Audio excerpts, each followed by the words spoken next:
Hey, I'm Aiden. And I'm Mason. Welcome back to Dual Threats.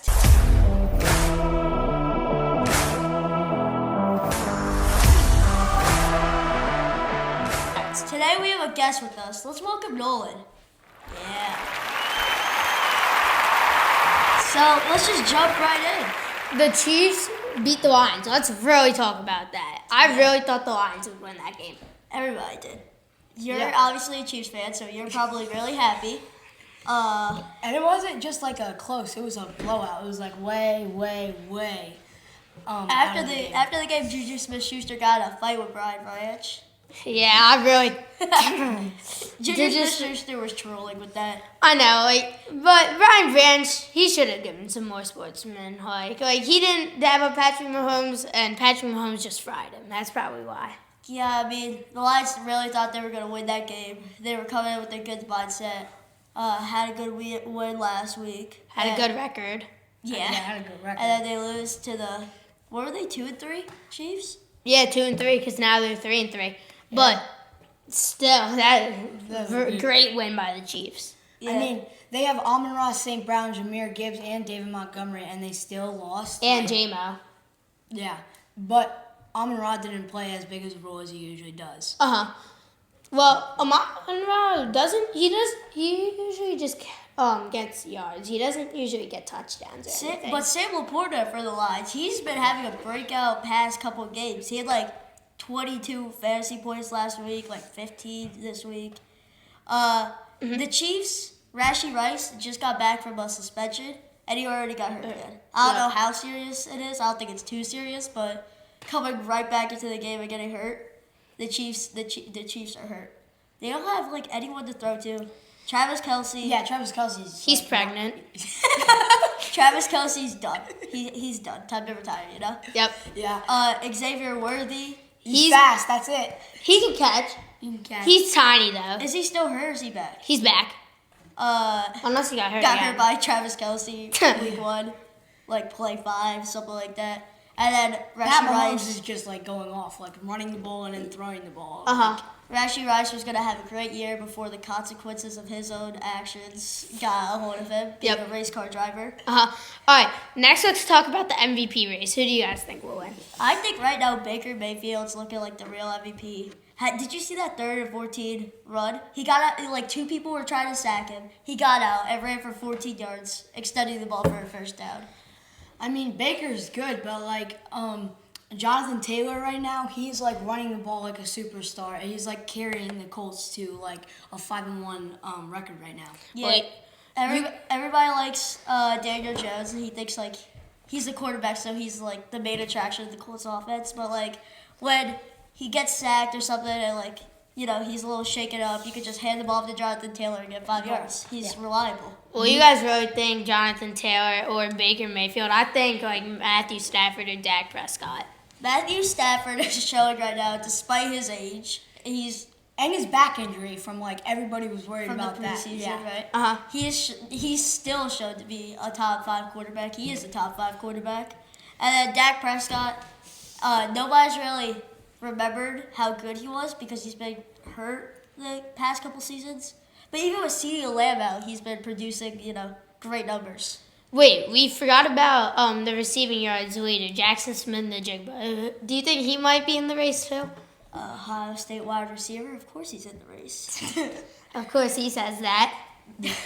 Jackson Smith-Njigba, there's Cooper Kupp on the Seahawks, but he's like by far their main receiver. He's a wide receiver. When he was drafted, he was behind DK Metcalf and Tyler Lockett. DK Metcalf's on the Steelers. I don't even know where Tyler Lockett is. He's on the Seahawks, I think, still. I don't think he is. I think he went into free agency. Well, nobody really remembers him. But whatever happened, he's been the outstanding wide receiver one. Right now, I think it's pretty close, but I think the rest of the season's going to really pave a path to whoever's going to be number 1. Yeah. Next, let's talk about the Falcons beating the Bills. Oh, we'll also give a shout out to Mike TRJJ DBSB. We'll go easy with you, Bills. Falcons, it's only a 10-point game, but they definitely Stepped it up. they definitely beat the Bills, you know. Uh-huh. Josh Allen threw 2 interceptions against the Falcons? And had 1 or 2 fumbles? I think he only had 1. Yeah. Well, the Bills could have won that game. They just had a bunch of mistakes. Yeah, if the Bills are mistake-free, they'll win any game. They'll win the Super Bowl. Uh-huh. Keon Coleman for the Bills, he's been doing pretty good. He's like a forgotten name as wide receiver, but he's the wide receiver one by far. What about Bijan running 82 yards down the sideline? For that touchdown. That was Got me a lot of fantasy points. Oh my God.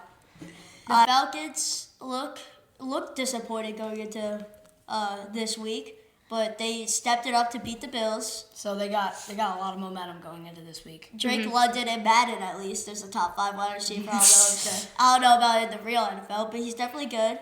Kyle Pitts is Kyle Pitts. Yeah. Bijan Robinson is the face of the franchise. And Michael Penix Jr. Lefty who's got an arm. So. Everybody thought they were crazy, including me, when they drafted Michael Penix after signing Kirk Cousins. But after Kirk Cousins did horrible last year, he's really been the quarterback one. Yeah. But I still think it's crazy how the Falcons beat the Bills. Next, let's talk about how Denver cut it really close with the Jets to make the Jets 0-6. Worst record. Jets, worst team in the league by far. Sauce Gardner needs to get the heck out of there. He does not deserve to be on the crappy team like the Jets. Well, the Jets, it was a close game, but I will give it to Denver. They had 9 sacks against the Jets this 9 week. sacks was crazy. Justin Fields couldn't do anything with that. Garrett Wilson had a disappointing game. He should request a trade. Just everybody, all the good players get out of New York, you know? What else about that game? Well, the Jets, they're just bad. They got a new head coach who's never been a head coach. He was the Lions defensive coordinator. He wasn't even it wasn't even a great defense last year. I don't know how he got the job. Denver actually looked way disappointing after coming off a great win versus the Eagles. Yeah. How did you like that one? That was just a terrible game. All those games are terrible right now. I feel like both of those teams are not going to make the playoffs. The Jets, obviously, they're going to have to win all their games to make all the rest of their games to make the playoffs. The Broncos are 4-2, 5-1, something like that. Yeah. But they just did not look good against the Jets. And if they do even have good of that performance, if they do that performance again, they're not going to be a playoff team. Well, Bo Nix, I still like him, but he still throws the ball around too. He's there's a lot of picks that he throws this year. He throws widely. He led them to a playoff last year, but this year doesn't look too hopeful, despite the record. And the Eagles, they haven't been playing great since those 2 losses. I think they'll want to get back this week, but I don't know if they will. Well, Cam Scatterboo. So, our next topic will be the Bucs-Lions games. This week. Yeah, this week. I don't know how that game will happen, but I think the Bucs will win. I think that game will be really interesting, and a lot of people will want to watch it because I think that's the game of the week, in my opinion. 100%. All the other games aren't that good. There'll be some tough competition, but that's really the game. But Baker Mayfield, we forgot to talk about this in the MVP race, but he's doing those numbers without his top 4 wide receivers. Mike Evans got hurt. Chris Godwin got hurt. Emeka Egbuka got hurt last week. Because of that Emeka Egbuka injury, do you think they'll win this week? No. It depends on their defense because the Lions' offense right now hasn't been the best, even though they have a really, really high-rated offense. Yeah, they have a ton of weapons on their offense and good players on their defense, but their defense hasn't been showing up lately. Yeah, the Lions coming off the Chiefs' loss, they're gonna be really motivated to win this one. Obviously, they're gonna try, especially with that coach. Dan Campbell is gonna yell at them. 4th down and 8, let's go for it. You know. Maybe even 4th and 20. Let's go for it. We're losing by 50. We'll go for it. Now 4th and 20, we're up by. The Buccaneers, pretty good. Bucks. Yep, they have all the momentum in the world right now. Yeah. So, but I still think the Bucks and Lions game will be amazing, and I really want to see who wins that game. All right. I think that's it, guys. And thank you to our special guest, Nolan. How did you really like being on the first show? Well, it's interesting and it's good because you talk about every single highlight of the week. Mm-hmm. You're going down in Dual Threats history as the first special guest. Yeah. We'll probably have you again. Maybe not. Only time will tell. He wants to, but we don't know if he will. Come on, I'm your plus one. Oh yeah, our Dual Threats +1. We can't forget about that one. If the Eagles lose this week, then we'll have you back on, Yeah. So it's almost guaranteed. They don't need the Eagles to lose, okay? Yep. Tell them, just lose for me. I want to be on the Dual Threats. The Dual Threats +1. We're out. See ya. See ya. So you